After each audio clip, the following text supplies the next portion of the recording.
Hello! Welcome back to It's a Very Exciting Time, a podcast by a UFO nerd and his tolerant wife. My name is Scott, and I've been fascinated by the phenomenon my whole life. And I'm Annie. I'm a deep space nerd and a long-suffering wife of Scott. We started this podcast because since 2017, there have been shocking revelations from news of secret Pentagon programs to confirmed Navy videos of astonishing craft. In a nutshell, now that the government has admitted that UFOs are real, Or at least that the videos were authentic. it raises a natural question. If UFOs are real, what else? Suddenly, some of these other parts of the phenomenon that seemed unlikely are pulled into the realm of the possible. Right? There are so many explanations for these stories. Even if the truth is more mundane than you're hoping, if any of this turns out to be true, Woo! woo! It's a very exciting time. Oh man. So as you guys can tell, Chuck is still not with us. He is back from his vacation, but he is unfortunately sick as a dog.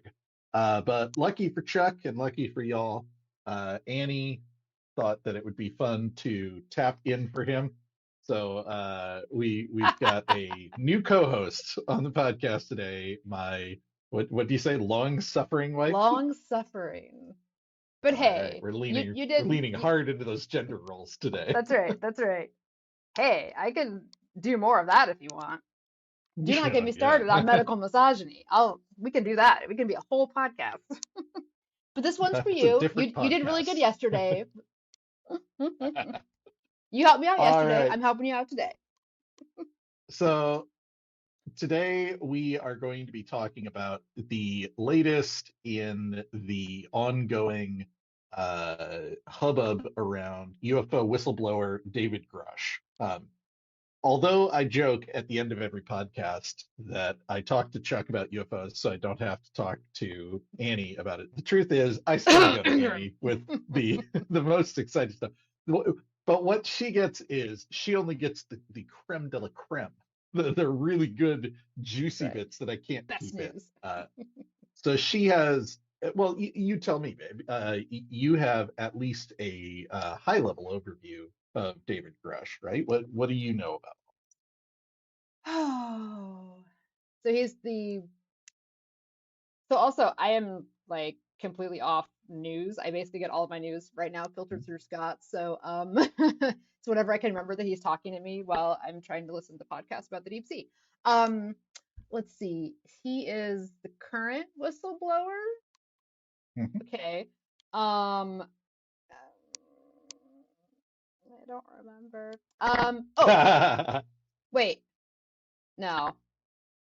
I need a little more info. I don't No problem. remember. So the short version is David Grusch is a high-ranking intelligence officer who Right. has since Oh, right. He's retired. someone people, right. We were talking about how it was if you have someone who is like highest of the high kind of thing, people might listen to him and might be very respectable, Mhm. and other people are not just immediately debunking him, right? People in Congress are like, hey, Yeah. maybe we should listen to Mhm. what's happening here and what's going on.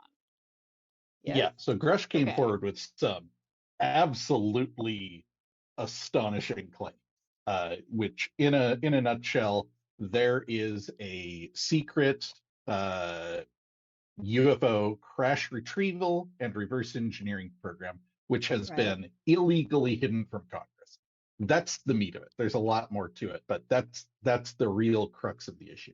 Um, and the thing we've been talking about for the last few weeks is David Grusch came out and with claims this explosive that frankly paint the Pentagon in a very bad light. You would expect that they would be falling all over themselves to debunk him, to take this guy down, and oh, you don't have to listen to him. He's crazy. And they haven't laid a glove on him. He appears to be extremely credible. Okay. He is making some shocking, large claims. And the one criticism that people have been able to level at him is he has not provided evidence for those claims publicly. But behind the scenes, he did testify to the Inspector General of both the DoD and the intelligence community. Okay. The intelligence community Inspector General found his claims credible and urgent and referred them to Congress as such. Okay. And Congress heard that testimony, as well as the ICIG interviewed other whistleblowers, other people who backed up Grusch's claims. So there's been no public evidence, but evidence has been heard by the people with the extremely high clearance levels that you need to get at this. The only other thing I'll say in the form of a recap is the Pentagon spokeswoman, Susan Goff, has come out and said that the ARROW, the All Domain Anomaly Resolution Office, I think is what it's short for, which is the UFO investigative body in the DoD that was set up at the demand of Congress, has found no evidence of extraterrestrial craft. But the thing about that is Grusch's whole claim is that while he was working on the UAP task force, he was denied access to this program, even though he had all of the credentials that he should have had. He found it Right. through people talking to him. So if Sean Kirkpatrick, the head of ARROW, doesn't have the clearances and nobody has told him about it, saying ARROW hasn't found anything is not really proof of anything. So Right. it's been an interesting few weeks. And I've Right. talked a lot about this while Chuck was out. Of course, he went on vacation like a few days after this story broke. So we were able to record a quick, urgent podcast, and that's just been me giving updates. So we're back this week with some more updates. It's now been 4 weeks since Grusch came out. And one of the biggest stories is that there are upcoming hearings in both the House and the Senate on Okay. this topic. There were already rumors that we were heading towards public UAP hearings, but Grusch's claims have gotten a lot more heat added behind that. So the first bit we got this week is a Senate staffer said that Senator Gillibrand will be holding the Senate Armed Services Committee UAP hearing sometime in July. And a staffer from Representative Luna's office says that David Grusch will be testifying publicly at the House Oversight Committee hearing with a time frame of July 20th to 31st. This is just further refinement of what we've been hearing for a couple of weeks now, which is both the Senate and the House want to have hearings on the topic, and they both want to get Grusch to testify publicly if they can. Okay. Ross Coulthart came out, and he had a comment on this. Not quite pouring cold water on it, but just kind of urging people to slow their roll. He said, "One thing I do caution is I'm told by my sources in Congress it's gonna take a while. I know people Right. are hopeful that we'll see hearings in the next few weeks, but there's really only about 2 weeks left in the current settings of Congress before they all go away on holiday for the long summer in America." And yeah, I looked at the schedule. They're in for the last Right. 2 weeks of July, and then they are up for the entire month of August. So there is a pretty narrow window where they can get this done without it getting kicked back. So Ross says, "I am beginning to think that it might be decided that it would be better to put all the possibilities of hearings off until September, and I would be very surprised if we're going to see substantive hearings before September. I know Congressman Tim Burchett from Tennessee was hopeful that they might be able to have a public hearing before then, and that might happen. It might happen in the House Oversight Committee, but just to explain, and this is no disrespect to Representative Burchett, the problem with the House Oversight Committee is it just doesn't have the membership who have the credentials, the security clearances that are high enough, even in their own staffers, to allow them to hear a lot of the evidence that people like Mr. Grusch would like to give. There are only certain key committees in the Congress, mainly the Armed Services and Intelligence Committees, that have the security clearances both in their membership and in their staff that allow them to hear highly classified information, particularly very classified special access programs. So I'm beginning to wager that this is going to take a while, and it might be a few months yet before we start seeing some answers.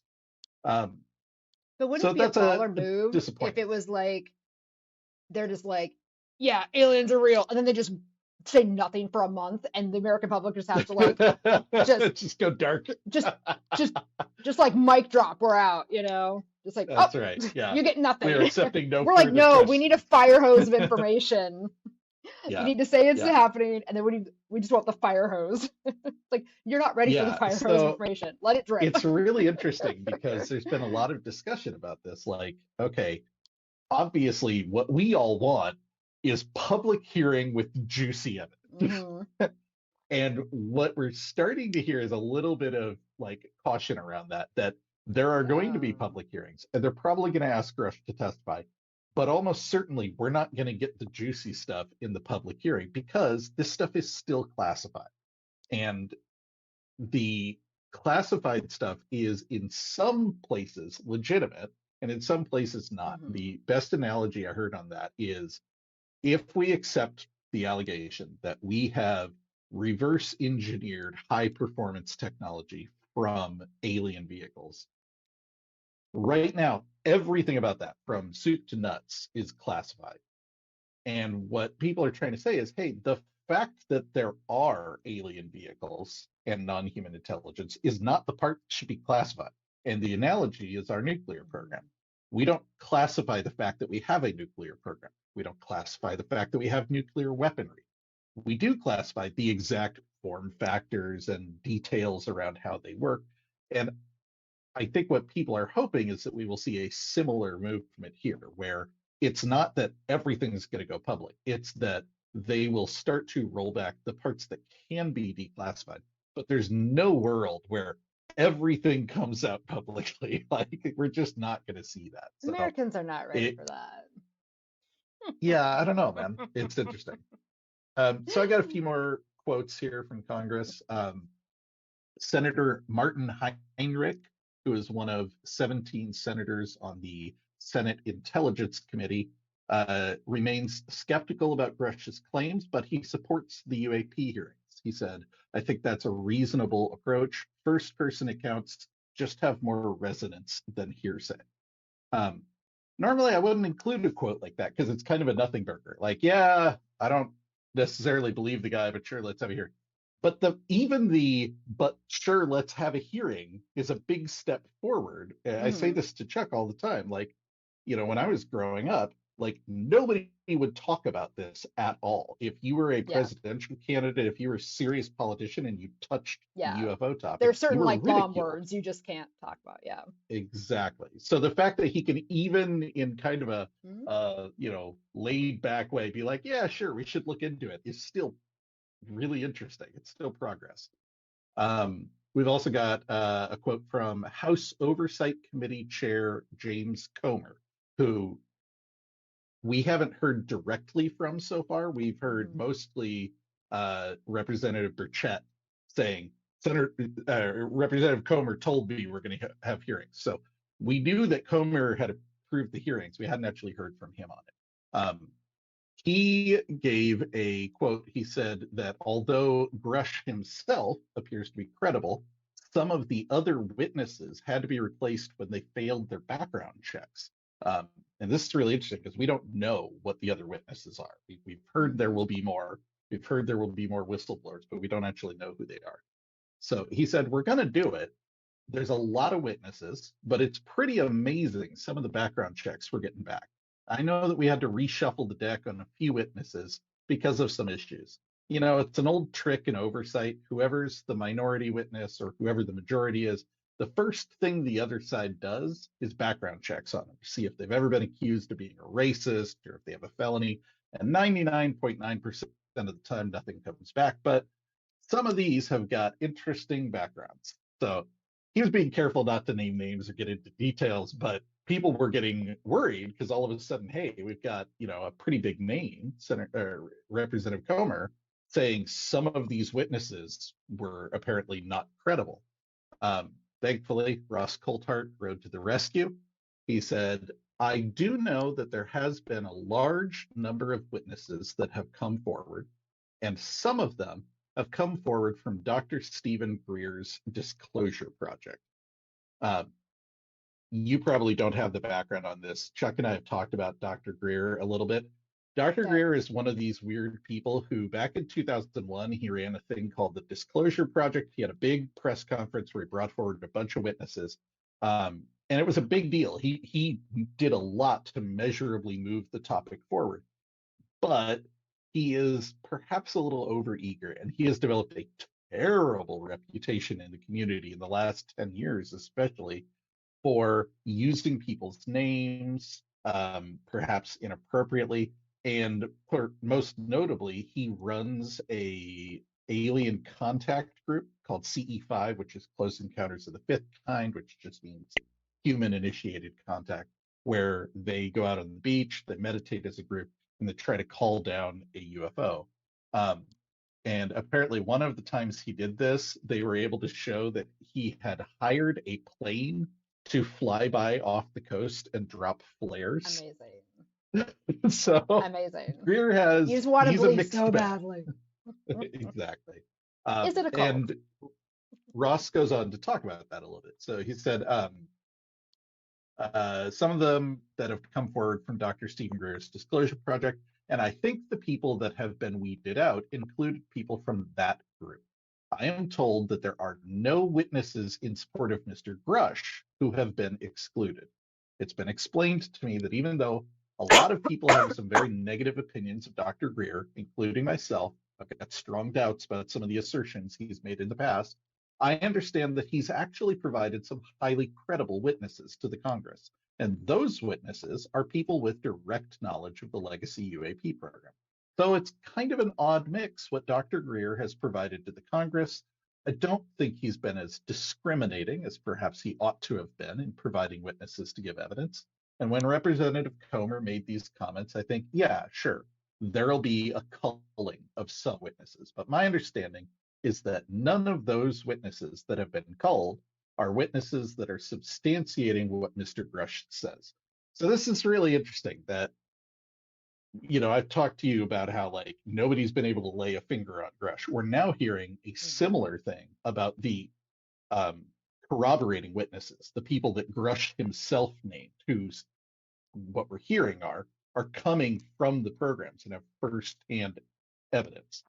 Those people are not the ones apparently that had questionable background checks and were taken out. So who knows? This is all hearsay, but fingers crossed, we've still got a good group of witnesses. Well, the government does like to discredit witnesses. Speaking of speaking of the government, we will talk now about one of our favorite politicians, Marco Rubio. Oh boy. Chuck and I talk about this guy all the time. It's an unfortunate reality that unfortunately some of the senators and congresspeople that I have the least interest in ever hearing from are some of the most outspoken and willing to push forward on this topic. Sure. Marco Rubio included, Tim Burchett. Now we've got some ones that I like in there also. Senator Gillibrand is great. She's doing a good job pushing on the Democrat side.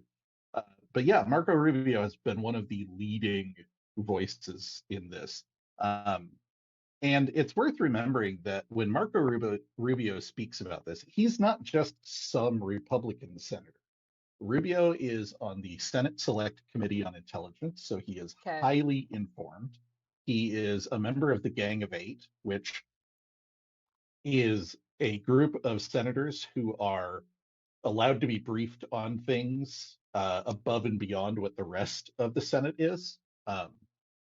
And he is a former and likely future presidential candidate. So again, this is not a topic that serious career politicians tackle lightly. And Rubio is making some really strong, sobering claims about it.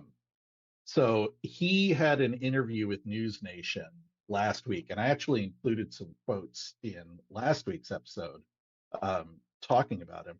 You know, he talked about how Grusch was credibly vetted and referred to Congress. He talked, the quote that got a lot of attention last week is he said he has heard firsthand claims from other witnesses. And that's different than Grusch. Grusch was very clear that he's never seen a craft. He's never been inside the program. He was sharing what he has heard, what he learned.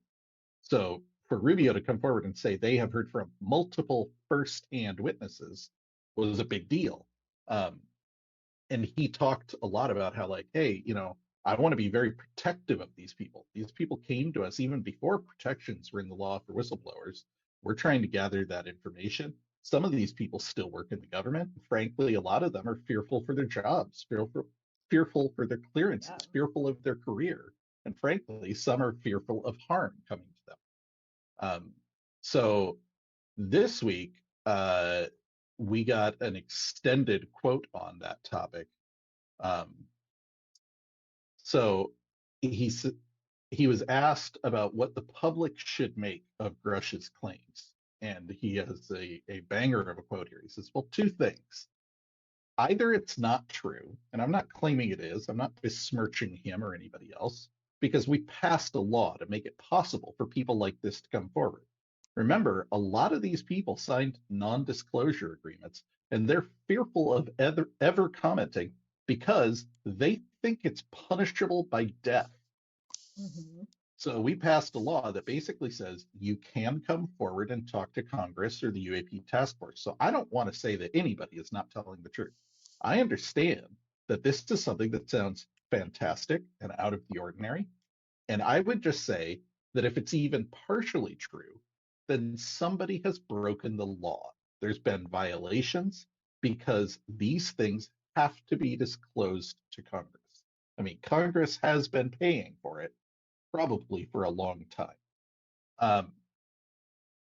So I just wanted to say I've been talking to Chuck a little bit about how until very recently, the way that politicians kind of threaded the needle on this topic, and they avoided being like Tim Burchett coming out and saying ancient aliens and everything, they stuck to talking about it as a flight safety issue.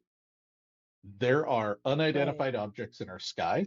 We don't know whose they are. They might be ours. They might be Russian. They might be Chinese. They might be alien. We don't know. But the fact that we don't know is a problem because they're a flight safety risk. So on that basis alone, we need something to people can make sense of. Mm-hmm. Yeah.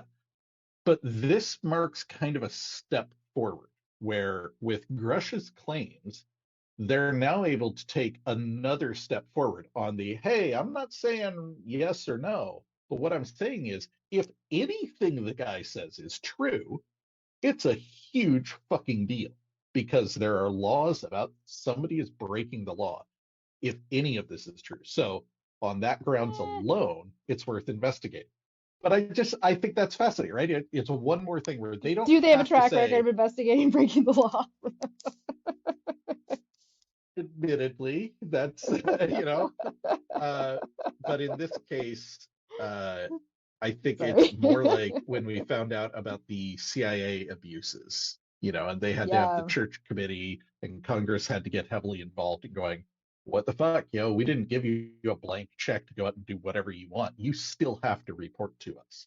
I mean, so they yeah, still can't do whatever definitely. they want.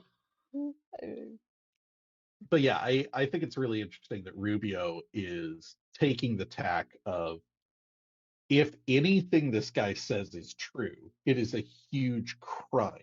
And on that basis, it's worth investigating. So he's still not necessarily coming up to the alien stuff, but he's willing to take a step beyond flight safety and be like, if there is a secret program that is being concealed from Congress, that's a scandal on its own. Mm-hmm.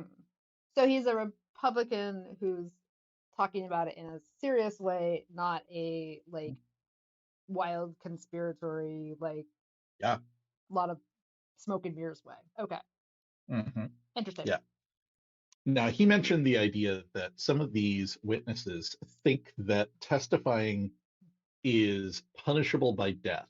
That's a big, bold claim. That was the first time we've heard that. We got a slightly more moderate version of the same claim from Leslie Kean. You might recognize that name. She was one of the Mhm. authors on the 2017 New York Times Right, article right. that revealed the existence of a UFO program. And Uh-huh. more recently, she was one of the interviewers on the David Grusch article. Um, so she was interviewed on NewsNation, and she said, I do think there already have been other whistleblowers. But the question is, will they go public? That remains to be seen.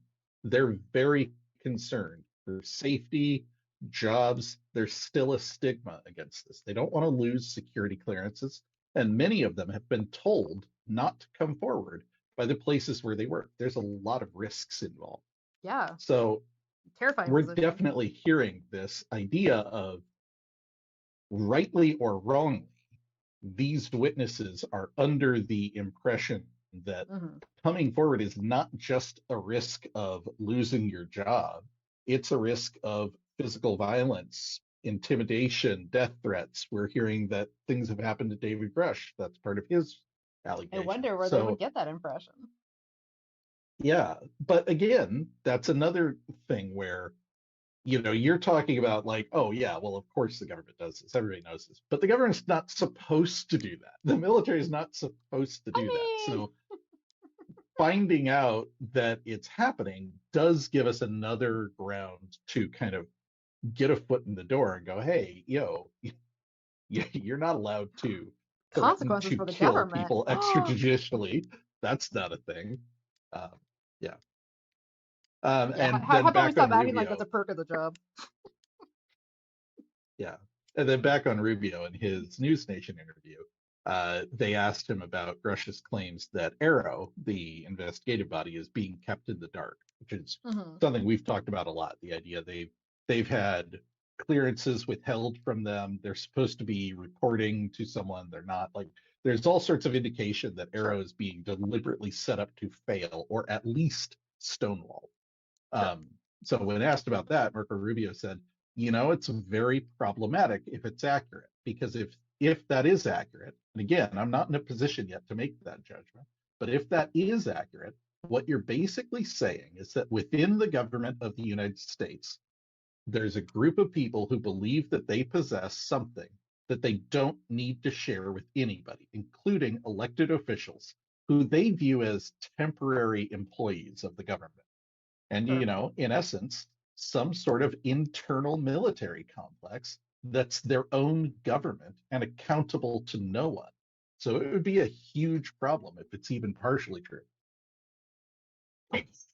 That's a huge quote. This is conspiracy fringe stuff that we've been hearing for years. The idea of like a shadow military or a shadow government, presidents not being briefed on stuff because people view Is the that president fringe? as, I mean, it has been, but now I we've mean, got Marco Rubio it saying kind it. of seems like that's just how the government runs. Like, It's not supposed to.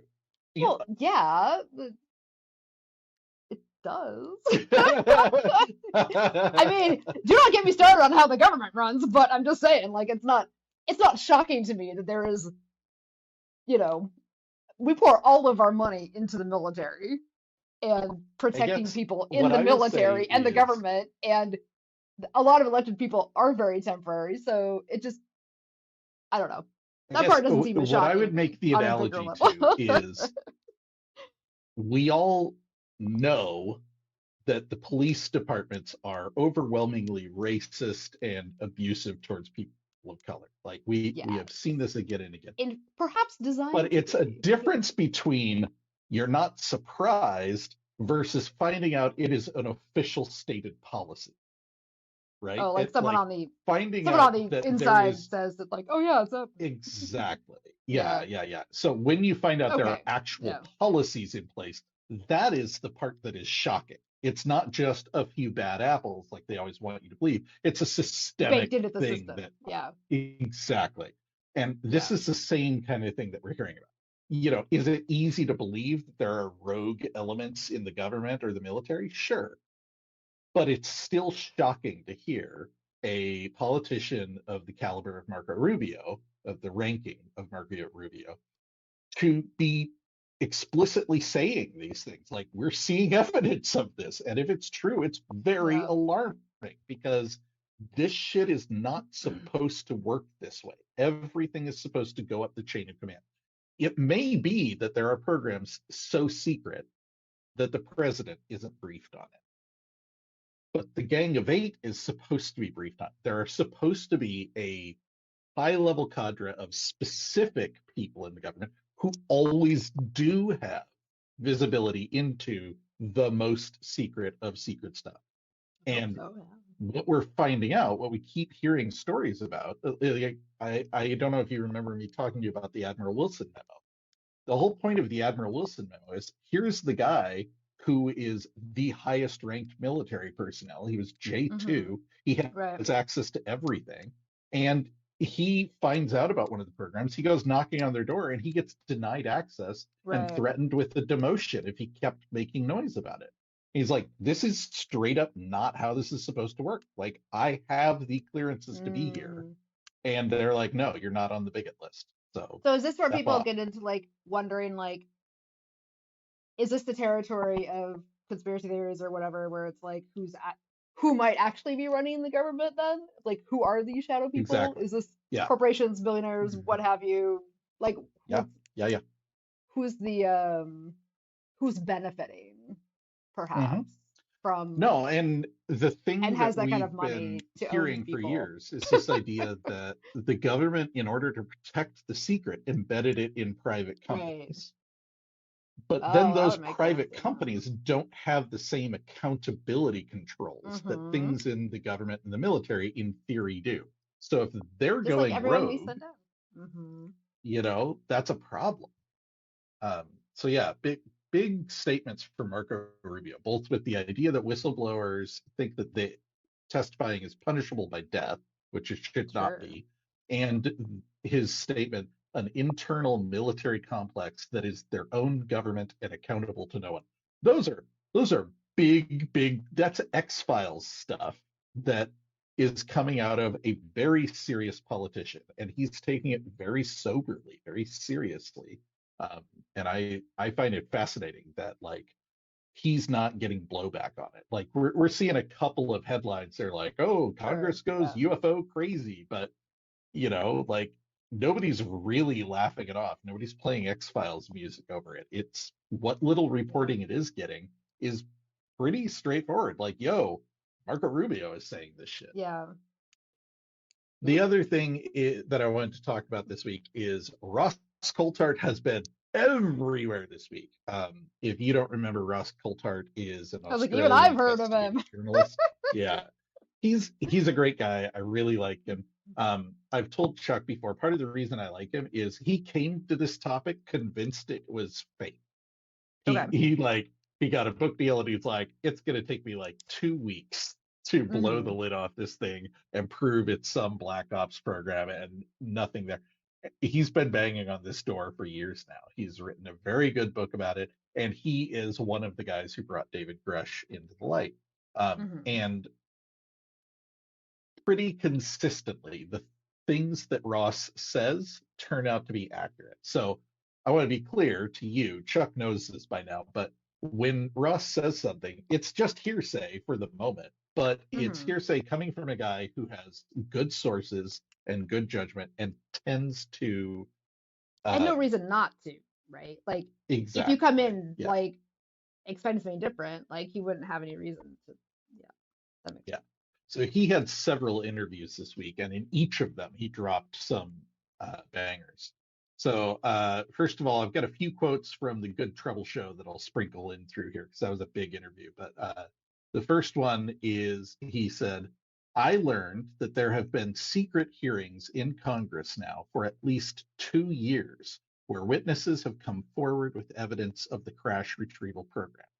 So when you see these congressmen and senators appearing on TV and saying, we're going to get to the bottom of this and we're very concerned to analyze this and find out the truth about this stuff, I know for a fact that their committees have actually heard this evidence and there are transcripts available of which they can appraise themselves, where the witnesses have given full evidence under oath and testified to not only the existence of the program, but the alleged location of the technology, the craft, the name of the people running the programs, how it's coordinated, how it's hidden, the code names, locations, everything. This is confirmation of a rumor we've been hearing for a while. Like we've talked about how the language in the NDAA, when Kristen Gillibrand introduces these amendments, they have very specific wording. Right. And Congress doesn't lightly put specific wording into bills. This is based on something they've heard. So when Kristen Gillibrand puts in an amendment saying, we want to hear about non-human technology, we want to hear about people who have been injured due to proximity around craft, like that's not just a stab in the dark. That's we've already heard about this behind the scenes and we need you to officially tell us about it. So this is Ross kind of confirming what we've suspected for a while now, which is, although this is just now going public, Congress has been hearing about it for a couple of years now, and that's what's been driving all the legislation around creating Arrow, around passing laws around what contractors are allowed to have and what they need to share and all that sort of stuff. So that's a big claim, but very in line with what we've been hearing.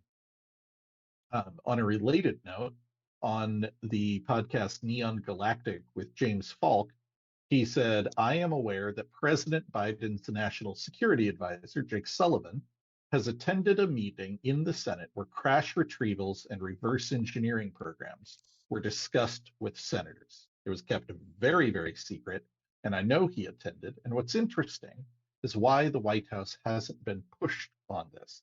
And he was bringing this up in the context of after the Chinese spy balloon shoot down, President Biden kind of casually announced, oh, by the way, we're forming a UAP task force in the executive branch. And everyone was like, okay. And Jake Sullivan is on that. And we have heard nothing since. So this is the first indication that that wasn't just like blowing smoke. Like Biden apparently is digging into this on the side. So maybe that means we hear more from Biden. Maybe that means Jake Sullivan is involved. It's hard to say, but still, it's pretty interesting that someone from the White House is in on these briefings as well. Yeah. Back on the Good Trouble show, speaking of whistleblowers and NDAs, the interviewer asked him, he said, so you told me that you're hearing that whistleblowers, as part of that harassment, are being asked to sign a new NDA. Is the wording any different, or is it just a reminder like, hey, you better not talk? And Ross says, I'm not going to go into specifics because I don't want to compromise sources. But what I am prepared to say is that I know people have been threatened to sign new NDAs. And if you recall, as part of the NDAA, is that all such NDAs have to be disclosed to Congress, to the Arrow. So we've got this ridiculous situation where clearly, I believe, there are people inside the intelligence community operating in direct contradiction to the stated intention of the Congress. That's serious. I mean, that's criminality. That's criminal behavior by intelligence operatives going around intimidating and threatening people.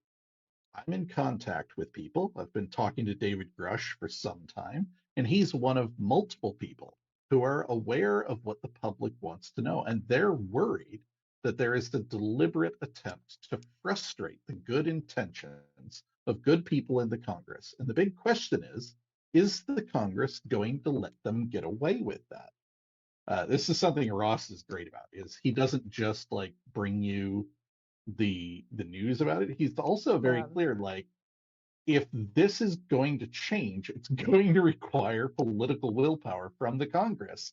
And, he is at times bullish, at times he's skeptical about it, but he's very clear, like, he was trained as a lawyer. He's familiar with the Constitution and the system of government here. And he's like, Congress is supposed to have the power to regulate this.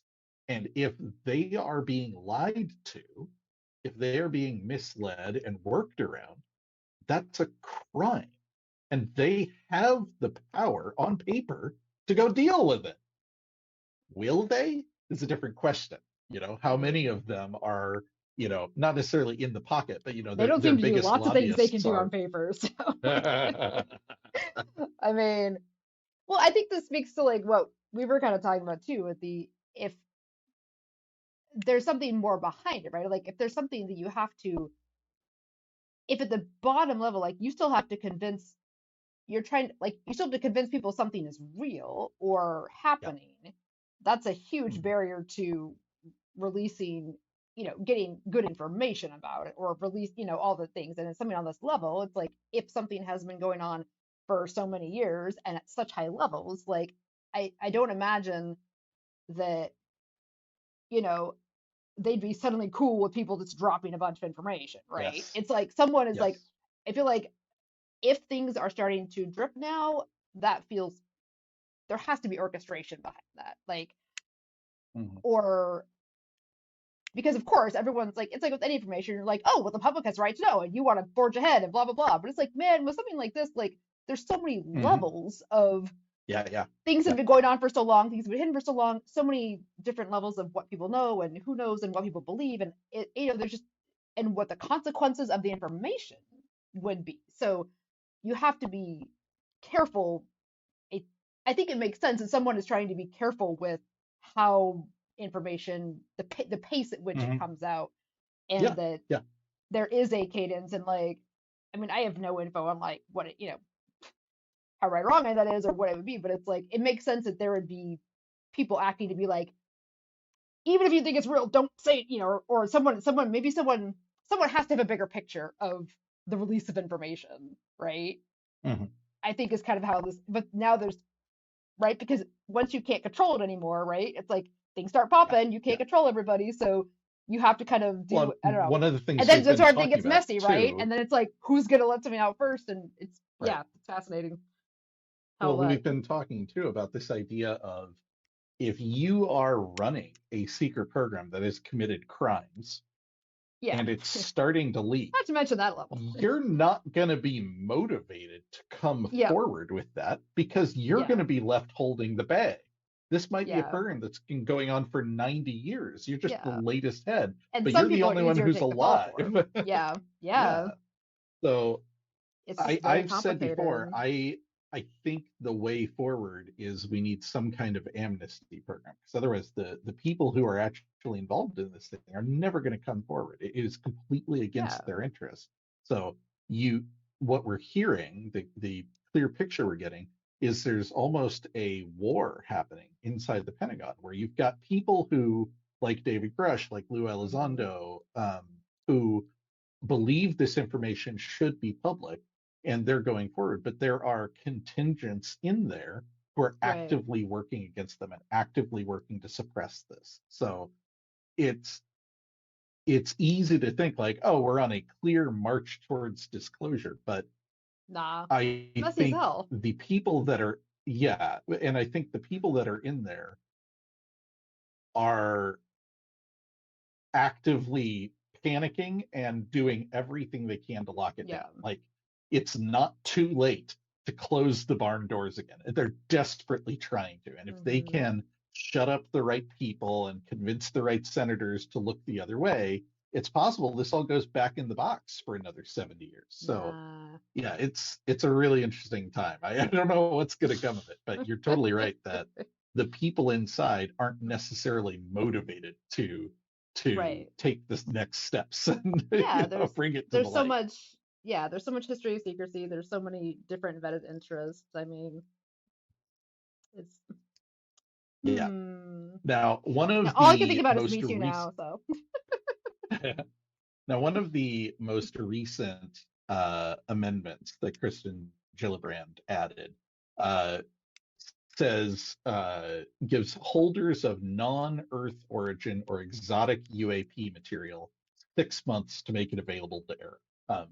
So there was a safe harbor provision into this, which is basically like if you do the right thing and uh-huh. inform Arrow that you have this and turn it over by a certain date, no criminal or civil charges will be filed against you. But the unstated part there is if you don't, and we find out you have it, there will be charges filed against it. This is the first kind of line in the sand we're seeing drawn. And what's interesting about that is it wasn't targeted at military, it was targeted at private contractors. So the language makes it pretty clear that the idea is that these private contractors were given UAP material by the government so that they could start working on Right. studying it and reverse engineering it. And now basically the government's coming knocking and saying, hey, remember that UFO we gave you? Yeah, we're going to need it back. So a lot But of wouldn't they people have be been less talking about scared of charges from the government than they would be of the dudes with guns who don't want them to like get information out? That's a great question. That's a really Like, good question. Yeah. who cares about charges from Congress when you have like whoever Mhm. really, really wants to keep it a secret and has lots of military access? Yeah. Like, I mean, And that depends on how that's who you're deep scared down the of. rabbit hole you Yeah. want to go on, when we're talking about a rogue element in government. Are we talking about a full X-Files style thing where there's a secret military and they're assassinating people? Or are we just talking about people who are doing what they should be doing publicly, but for security reasons, they don't brief people on it and everything is actually patriotic and that, we don't have Could be a enough lot of evidence one way or both. another right Yeah. now. But so this question has been on a Yeah. lot of people's mind, like 6 Okay. months hmm to turn everything over. And on Project Unity, Jay asked Ross, he said, okay, yeah, but Ross, doesn't that just give them 6 months or more to hide their shit? And Ross kind of laughs. He goes, okay, people are going to question what I'm about to say. But what if some of that shit is so big it Already hidden. can't be moved? It's hiding in So plain sight. big, so big they've built a building over it in a country outside of the United States of America. I know that sounds preposterous, but some of these objects are not capable of being moved because they're too bloody big. And we So do have that private was, military contractors all over the world doing yeah. shit. Now, Reddit, of course, has been going crazy looking at Google Maps and trying to Ah, find buildings. They're pretty sure they found the building in Seoul, and that's the one. this is But like a stadium. completely ignoring whether or not Yeah. they've found it, right? The Yeah. entire Dubai coastline. It's a really interesting idea. We've all been kind of Yeah. assuming that these are kind of traditional UFO, kind of the size of a bus kind of thing. And that if someone wanted to hide it, you just move it to a different warehouse and put it under a different company's name, and now it's hidden. hmm Ross is making the claim that at least some of these are so big that's simply not possible. You can't hide it. You are left holding the bag. So what are you going to do? Um, and kind of the same question came up on the Good Trouble show. He asked him, "Don't you think 180 days is too much time for contractors to clear most evidence of craft and reverse engineering?" And Ross took a different angle on this show. He said, I do have a worry about the duration of time passing before the aerospace companies have to come forward to reveal the technology they either do or don't have. I will tell you that I am aware of at least one aerospace company that is actively making moves to try to divest itself, allegedly, of one craft that it possesses. Think about the legal implications. Have a read of the legislation. If you're an aerospace company and you've divested yourself of an object that you've had possession of for 60 or 70 years, are you then legally obliged to reveal that you've been secretly holding it? This is why there's a need, frankly, for the government to take leadership on this, because this could get really messy. One of the other issues I know for a fact is one of IP. As a lawyer, I was trained in intellectual property. Let's just say that these allegations are correct, and a private aerospace company was gifted technology 50, 60, 70 years ago, and that technology is still in their possession, and they have been spending billions of dollars trying to develop it. If there was no commercial contract signed between you and the government at the time, and I'm told there wasn't, and essentially, if all you're doing is quietly accounting now and then to some faceless general for what you're up to and showing them the latest tests of the technology, on what legal basis can the state assert any kind of property right over that technology? And I hadn't even thought about that. I'm not saying Ross is right or wrong, but people have suddenly been talking about the legal implications if this shit is real, if it's true. We're not just talking about big science news. We're not just talking about possible criminal activity in the Congress. We're talking about really messy rights issues. We're hearing that the newer breed of Silicon Valley style aerospace startups are really pissed at the idea that the legacy companies like Lockheed and Boeing might have been gifted technology from the government, giving them an unfair advantage. Like there's some really messy potential outcomes of this that are completely irregardless of whether it's alien or not, just dealing with the idea of the government gave favors to private companies. And what do we do about that? What's the outcome of that? And does the government have a right to ask for it back?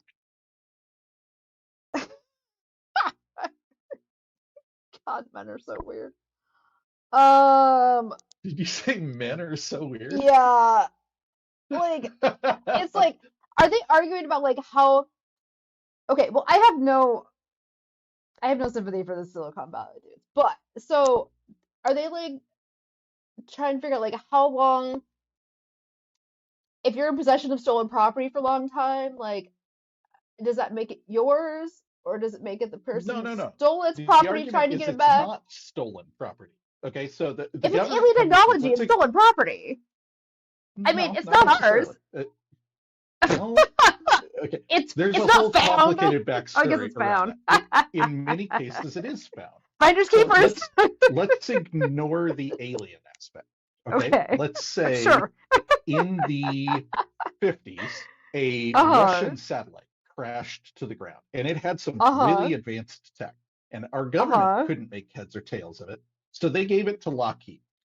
And Uh-huh. Lockheed spent 50 years reverse engineering it and made Uh-huh. really big strides and Yeah. developed new tech on the basis of that, which they are now selling back to the government. There's It's a still Russia. load of legal, messy questions here.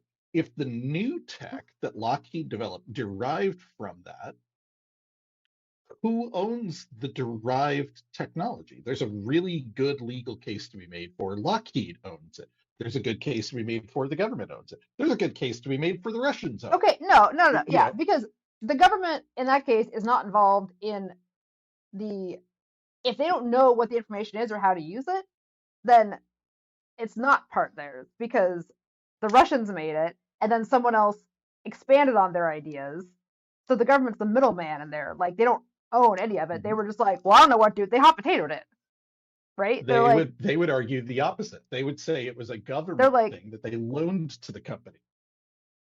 well, then they were unclear about if it was a loan Well, or. yes. But if And they that's gave what it to Ross them, is saying when he if says they they gave it to didn't sign them, a contract.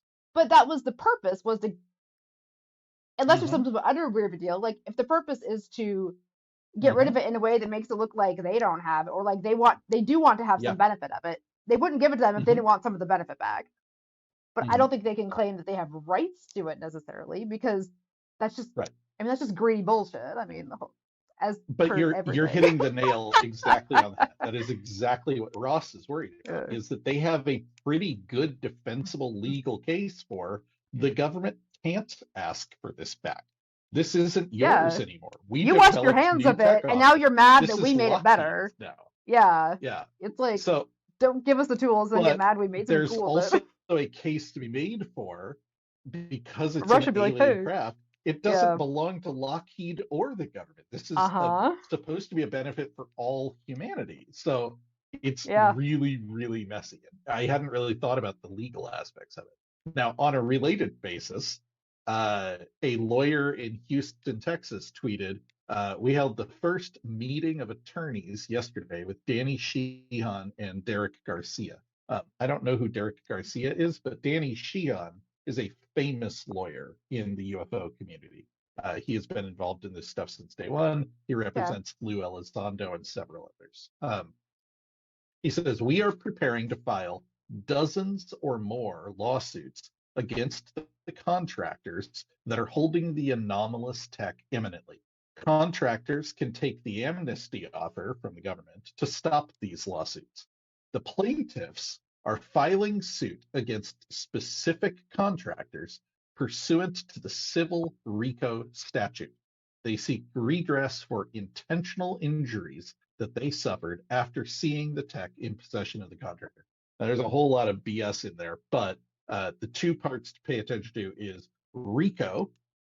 RICO claims often involve a pattern of racketeering activity that breaks state or federal crimes like murder, bribery, fraud, money laundering, extortion, kidnapping, more. Now, we don't have any details here what type of RICO charges they're bringing up, but the implication is money laundering, like hidden financial things. Basically, they had a secret. Well, yeah, the money part would have to be very secret too. Yeah, that makes sense. Right. And also, it says injury, but this is probably not injury in the physical sense. This is probably injury in the legal sense, which might mean lost jobs, money, or opportunities. So this gets back to what I was saying, right? Like this might be Blue Origin or SpaceX or some other startup suing Lockheed for having an unfair advantage. So yeah, really interesting times where you can expect this to get a lot messier legally before it gets cleaner. Sure. Everything about this seems really messy. But it's a very messy time. Interesting, right? Like it's a very messy time. Yeah. I think, I don't know about anybody else, but the ontological shock of this, I think I spent a lot of time kind of mentally preparing myself for, okay, how would I feel if, the president stood up tomorrow and said, hey, we're not alone. And weirdly, I think I'm ready for that. I had not in any way thought through any of the cascading effects that come from our civil society, contracts, legal issues. Like, I hadn't even considered the idea that there might be lawsuits around who owns a UFO. Like, well, because we're not really there yet with a lot of things of acknowledging they exist in the first place, so it's hard to think through the next parts. All right. Well, I have about exhausted my topic list. You got any closing thoughts before we wrap up and get out of here? Well, no, I'm just kidding. Dude, do it. This is the audience. No, because if I start, here's the trap. When people ask me if I have any thoughts at the end of a Zoom call, it's a trap you do not want to start, because that's just me going, oh, now it's my turn, and then we're here for another hour. So okay, but here's the thing. I would say, if you don't say what you're going to think, what I'm going to get is a bunch of people like, let Annie talk, bring her back, tell her to talk. So well, then to you, I will say start a Patreon, and you can get me on the Patreon talking about all my hot topics: medical misogyny, high fructose corn syrup, the Protestant ethic and the spirit of capitalism. Okay, I guess I should have clarified. Do you it will have not any be about thoughts aliens. on the topic of UAPs? Is that what we've been talking That about? is, yeah. I wasn't listening. Okay. Well, I will close out the show. I will say yes. It's a very exciting time, and I'm happy to share it with you. You're one of the good ones, Ben. Okay, I appreciate that. As always, I will close out the show by saying, thanks for listening to me talk about UFOs, so Chuck doesn't have to.